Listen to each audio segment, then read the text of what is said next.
Hi everyone, I'm Pranita and welcome to my kitchen. Today we are making doshas. In this video, I'm going to talk about how I prepare the batter and the art of making doshas. So let's get started. So these are the ingredients you're going to need for this recipe.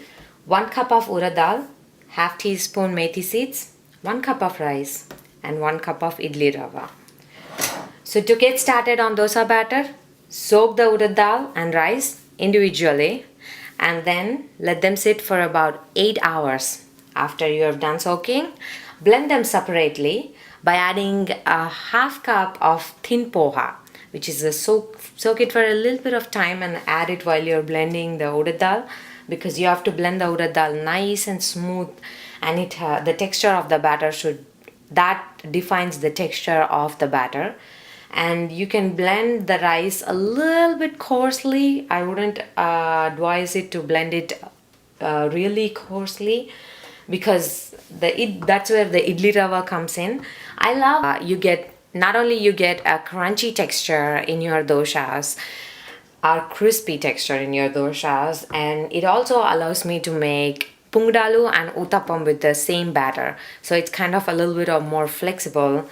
It makes it a little bit more easy to make those. And after you're done blending and adding everything and adding a little bit of salt, let it ferment for about 8 hours or 10 hours depending on what kind of climate temperatures you are in. You can add a little bit of yeast, and when I say yeast, it's the bread yeast I'm saying, not the pizza crust yeast that's available. You can add it for 1 cup. You have to add just a little bit, not even 1/4 teaspoon. I would say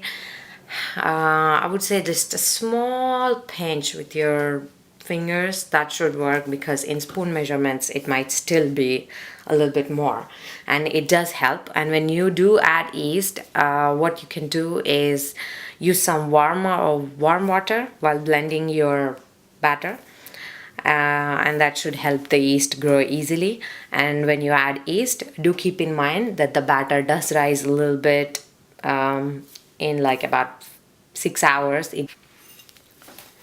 So this is my dosha batter after blending and fermenting. I've added about 1/4 teaspoon of cumin seeds because I love the flavor and the crunch that it gives in the doshas.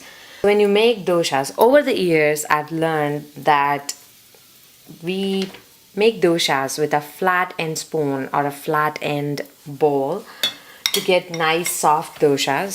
But as I was making doshas with this spoon, I felt much more comfortable, and I liked making doshas with this spoon. So I'm going to show you guys how I do it. And my pan is preheating on medium high, and I'm going to reduce it a little bit and start making. So here is my pan that has been preheating on medium high heat.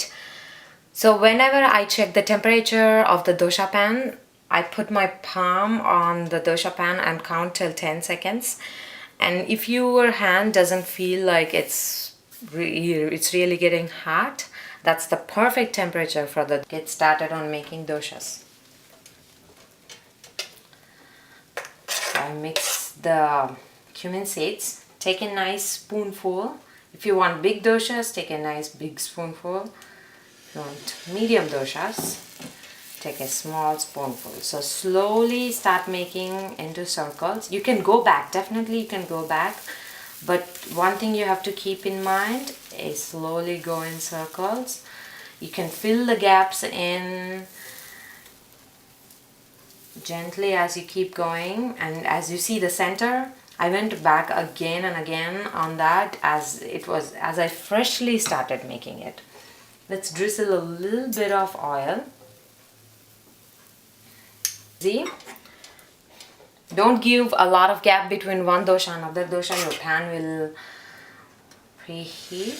Okay, place it in the center, and I'm going to reach deep down. And just to get a thin layer, don't try to press the batter against the pan. Just go slowly and gently, and there is no need to rush unless your pan is hot or if you feel like it's too hot, you can sprinkle a little bit of water, but that is just going to ruin your nice non-stick pans. Nowadays non-stick pans make it really easy to remove the doshas, and as you can see, the dosha looks good. Drizzle it with a little bit of oil, and the dosha gets a nice and even coloring by adding that thin poha, a little bit. You don't need a lot, and I love it. So here's my dosha ready to be served. I love to serve it with some peanut chutney, and I also love to serve it with some aloo kurma or a little bit of sambar, which gives me a little bit of masala dosha kind of experience, which I do love.